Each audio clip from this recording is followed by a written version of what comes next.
lost his home in a fire. We just found out about it about 15 minutes ago. If we could also keep them in our prayers as well. He lost everything. It's burned completely to the ground. So if we could put him in our prayers too. But with that being said, I'm excited for tonight. I'm excited. Tonight, we got Annette winning, and I'm super excited. I met Annette on TikTok, and as soon as I met Annette, I had an immediate connection. There was an immediate connection between the two of us. She is such a powerful woman in recovery. Annette's recovery year is 1999. That's 23 years of continuous sobriety. She's absolutely amazing on TikTok. I've been on the phone with Annette probably a dozen times personal about helping other people that we'd never met them in our entire lives. And she reaches out to these people and she helps them about a dozen times this has happened. I've been on the phone with her. She's helped put people into sober homes. She's helped people start their 12 steps. She's a sponsor. She's my wonderful friend. I'm proud to call her a friend. And when I found out she was coming to Orlando, I called Annette immediately, and I said, hey, you coming to our meeting? She said, absolutely. And then I hit her with, hey, will you share your story? Immediately, she said yes. Immediately. I'm so honored to have you here, Annette. I feel like I've known you 20 years, and it's only been about a year. I love you so much, and I can't wait for everybody to hear your story because you guys, this is a strong woman and a godly woman you're about to get a story from. With that being said, Annette, come on up.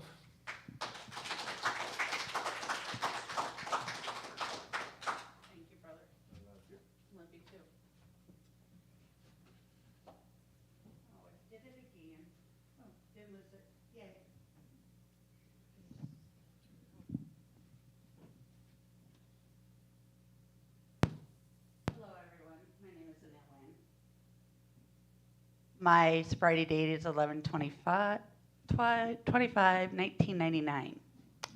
I have 23 years in recovery. I am a child of the AA program.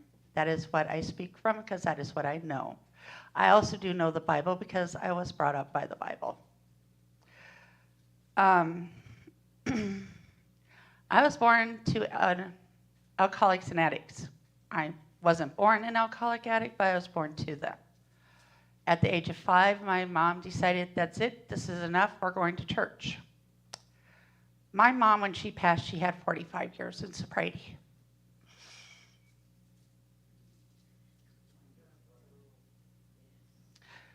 Her angel birthday is next Wednesday, so it is a little tough talking about her, but she had a good life. A good Christian life, a good life in sobriety. You know, I can sit here and talk about the war stories being brought up by alcoholics and addicts. I don't really remember really much about it. My father, he remained an addict. He was just what they call a dry drunk. Thank you, John. He was a dry drunk, a dry addict. He carried the personality. He never worked on fixing the person. He never wanted to fix the mind. He just wanted everybody to feel sorry for him.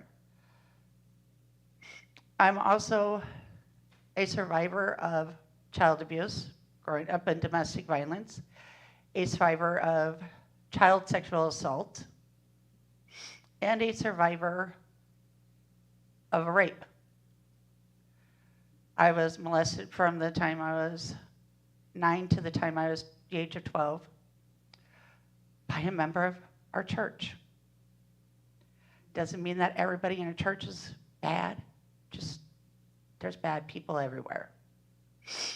I met a lot of great people in our church, and I still talk to them to this day through Facebook. With all that, at the age of 14, I started smoking pot. And we went from smoking pot into drinking at the age of 15. At the age of 15, I was getting interested in boys, and that's where the other addiction comes. My male dependency, my sex addiction. Things people don't talk about. Addiction is addiction is addiction is addiction is addiction. We are addicts. our brains are wired to be addicted. We can be addicted to exercise, healthy food, clean living. You know, we can be addicted to that stuff. We can also get addicted to our AA, our church, and everything else. Doesn't mean addiction is always bad. It's just finding the balance in our life, is what I've learned. You know, hardest part of my beginning of my program is that 2 years into it, I met my ex-husband. I thought he hung the moon. I didn't know any better. Learned through 16 years of a bad marriage that, well, that's not perfect still. I was in a DV, but so was he. He'd come after me and I'd go after him. We'd have knockout, drag-out fist fights. I remember taking him down and beating on him just because he said something I didn't like.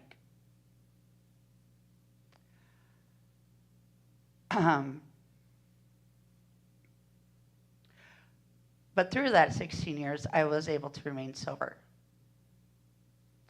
And that was by the grace of God. The one thing that man couldn't take away from me was my mom, or my aunts, or my uncles. Sobriety, getting into sobriety when I was ready to was easy. I had a whole big family in recovery. And I didn't go to any treatment facility. I didn't do any outpatient treatment. I did the hard walk of 90 meetings in 90 days. Everything I know, I learned through those great people and all their friends who became my friends. About 2 months before my mom passed, God knew there was going to be a big shift in my life. And that big shift came down to my mom passing. And before she passed, God brought me to TikTok, and I was like, why here? Of all places, why here? I wanted nothing to do with TikTok. I didn't need to see the guys running around with their shirts off. I didn't need to see the girls shaking their boobs and their butts. There are platforms on there for that, but not what I want. I told him, I said, God, you either bring it to me, why you brought me here, or I'm deleting this app and never coming back. So he slowly started bringing people in. The first two I met are here with me tonight. That would be my friend Trista and my friend Renee. He brought me also the one thing I never thought I would ever do or ever wanted to do, and that's sponsorship. And one of my sponsees is sitting here tonight, Miss Renee. You know, most people talk about their war stories. I don't find benefit in my war story. What I can tell you is that I was out there. I was running and gunning. I used alcohol, which turned me into a drug addict, which was marijuana and meth. Never got into anything harder than that. That was also a blessing for my brother and my father. You give her a needle, you're done. That was basically what my father and my brother said. You give her a needle, you're done. So nobody would do it. Even when I asked, they're like, no, we want to live today. So, the hardest part of my journey was accepting people for who they are. And I had forgot about a story in the big book of AA, now hoping I didn't lose my place. But it's called The Acceptance Story. And this guy talking about how he accepted his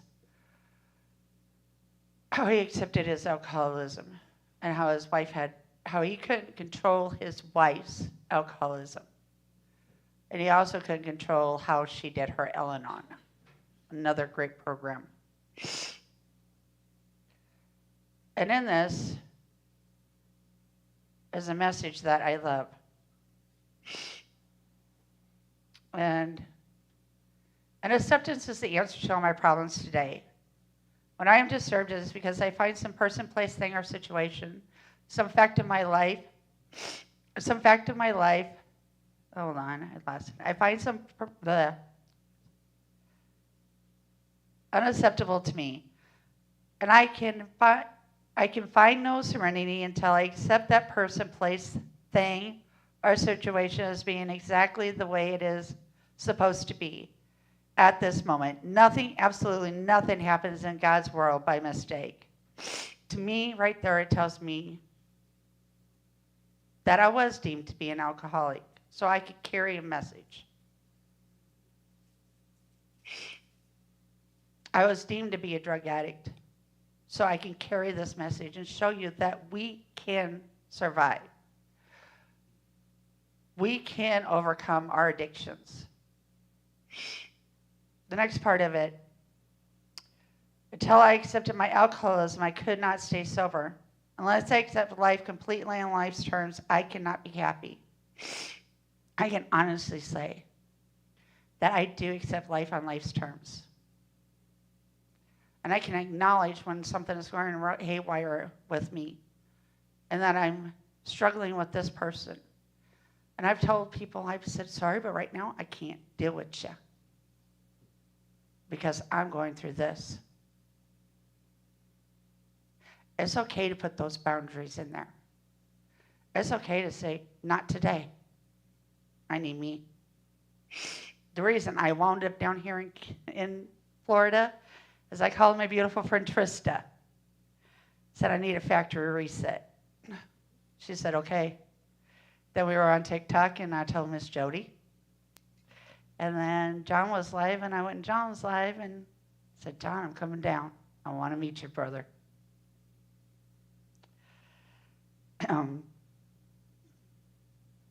My story is more of, I'm hoping to give you guys hope that this is a lifetime journey that you can do. Either through the way John does with the Bible, through the way I do with AA, or some form of spirituality. Spirituality is the key. God is the key to all of this. That's why we say it in the big book, step 1, admitting to your higher power of your choosing. And I know John struggles with this. But this is how I look at it, because I am a God person. I'm a God-fearing woman. Always have been, always will be. But for those that are struggling with that, if they go out there and hug that tree was planted by God. Not by me, not by you, but by God. More than times, it's a sapling that has grown up to be big and strong. So if you go out and hug that tree, didn't bring the one book. It was a story about the doorknob. And how she put it with the doorknob is beautiful.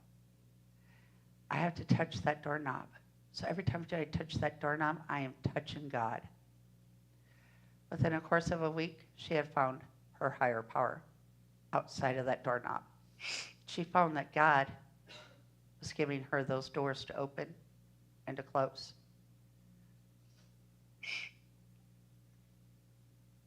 So,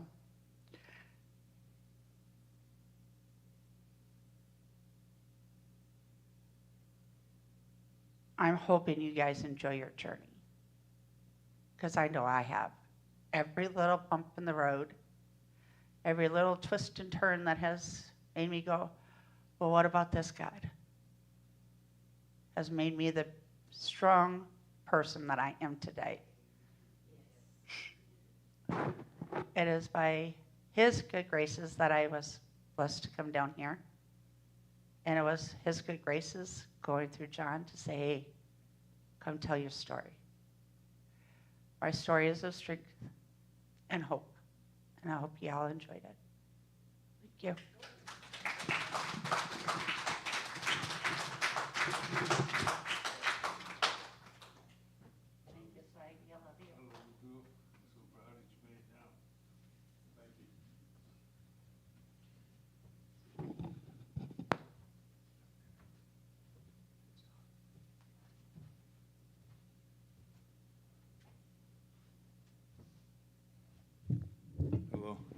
Yo.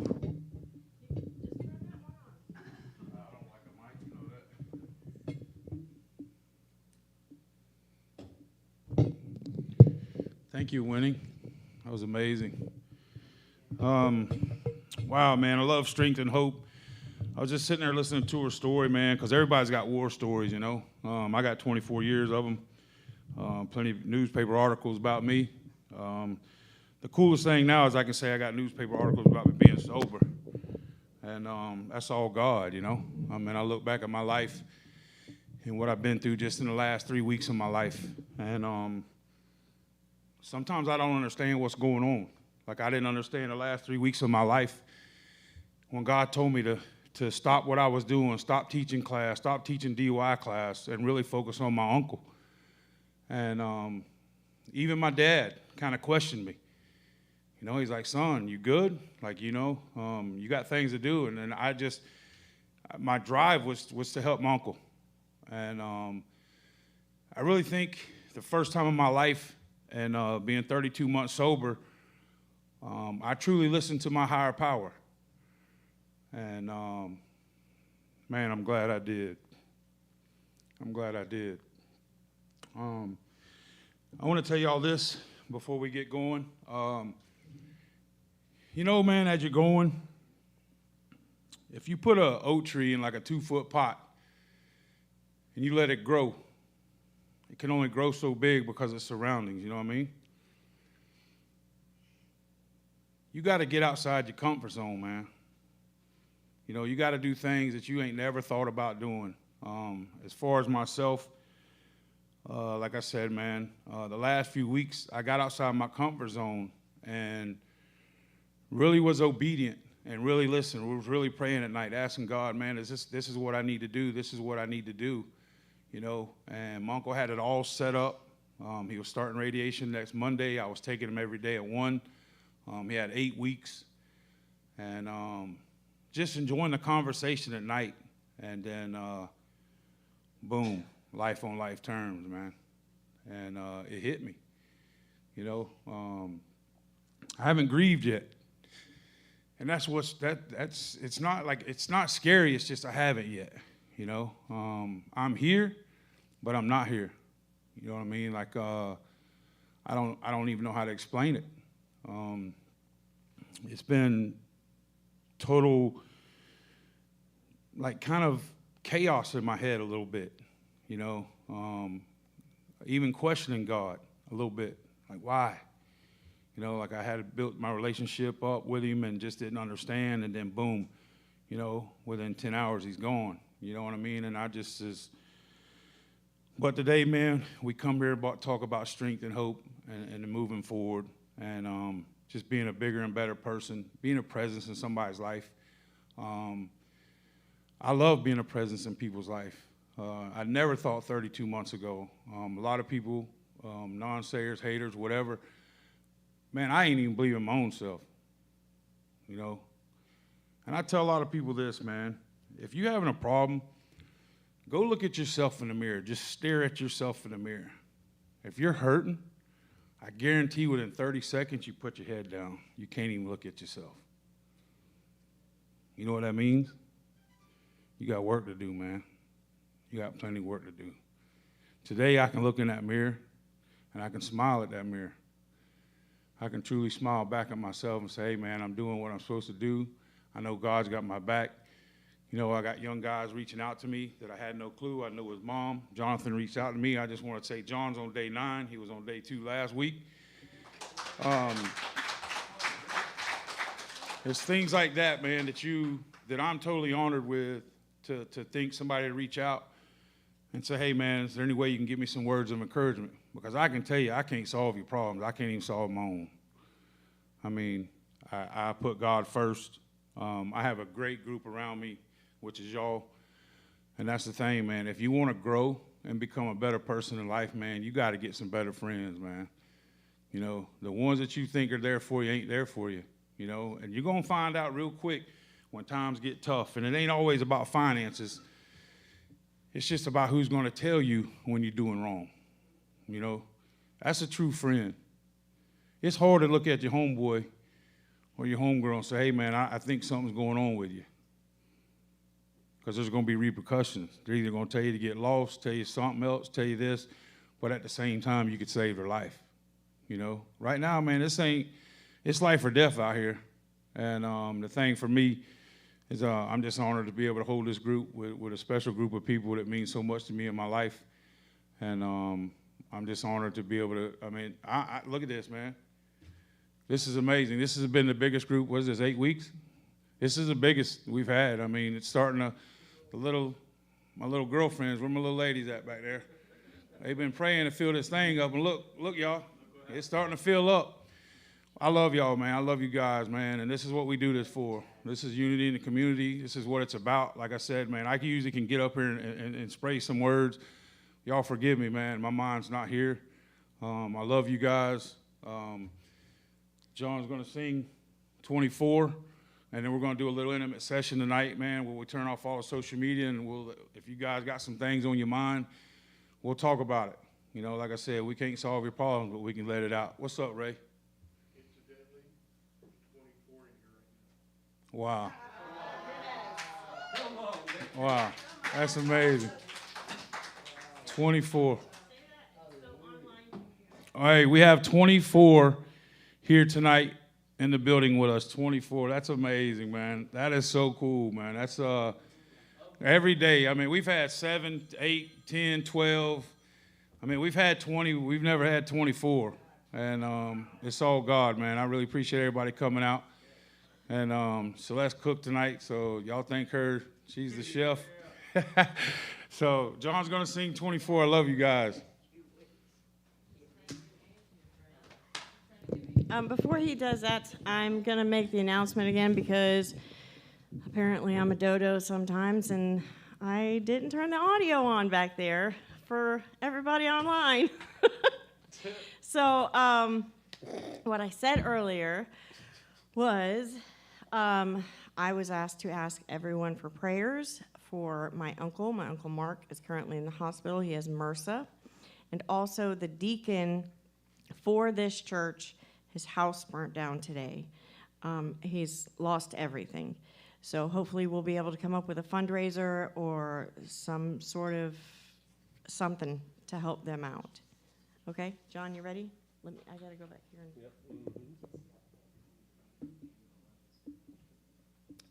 Before I get going here, Dad, I want to thank you again. What an amazing story. What I love the most about it is you're all solution. You're all solution, man. We're so blessed to have you here with us, man. I'm blessed to have you in my life, and I want to let you know that you're not just powerful for the women. You're powerful for the men too. You're a blessing to us. I love you so much. Thank you for coming here and sharing your story, you guys. Wasn't it amazing? It's all solution. Can y'all get up for Annette, please? Thank you so much. That's not easy to get up here and do what you do. So thank you so much for the blessing of coming up here. This song, I started writing it because on our social media platform, we got a gentleman called Jimmy Drug Addict. And he always says this thing, and it stuck with me. And he says, let's take this 24 together, because my 24 ain't better than yours. And I was like, wow, that's pretty powerful. So I wanted to write a song about it. So then I started writing a song about it, and it was pretty easy. And then I needed a bridge, and of course I called Bex, and Bex had a bridge for it in about 5 minutes.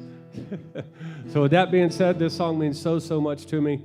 We actually got some good news. Patrick Gibson actually hit us up, and he wants us to go into the studio, and he wants us to record it. He talked to his producer, so the song's going to be professionally recorded with some professional musicians. It's going to be amazing, and we're going to put it out for the recovered community. We don't want no money for it. We just want it to get out and get heard by people that need to hear it and let people know that we live for the day. This is 24.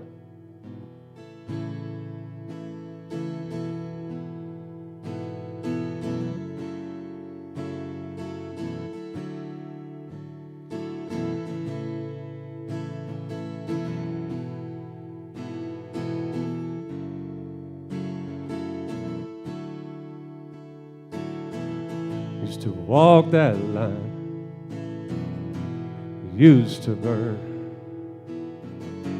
chasing that next high, trying to find a place to hide. Lock the door, throw away the key. I'll be here all night. One day I will find the better life, and I take my 24 and hold on to that 24 and hold on. Wake up and I thank my God for all that He's done. Took a heart full of hate and He filled it full of love. Running through the door, He's open for me, one step at a time. It saved my life. When you get to that 12th hour and you got 12 to go, just keep on fighting and hold on to that 24. Oh, I'll take my 24 and hold on. Yesterday's already gone. Tomorrow may never come. So let's take this 24 and just hold on. When you get to that 12th hour and you got 12 to go, just keep on fighting and hold on to that 24. Oh, I'll take my 24 and hold on to that 24 and hold on to that 24.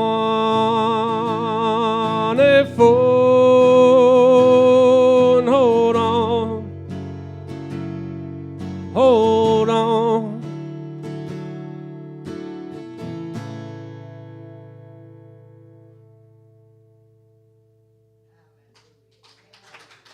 Thank you.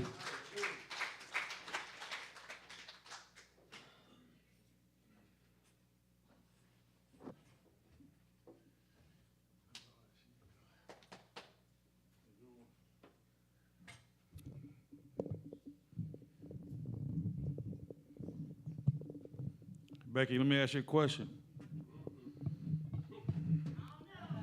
You got the volume on?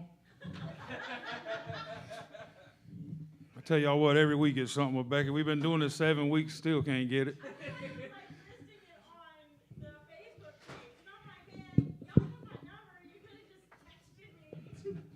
We're going to get it right next week, fam, I promise you. I'll have to run the board too. Anyways, hey, social media's been great.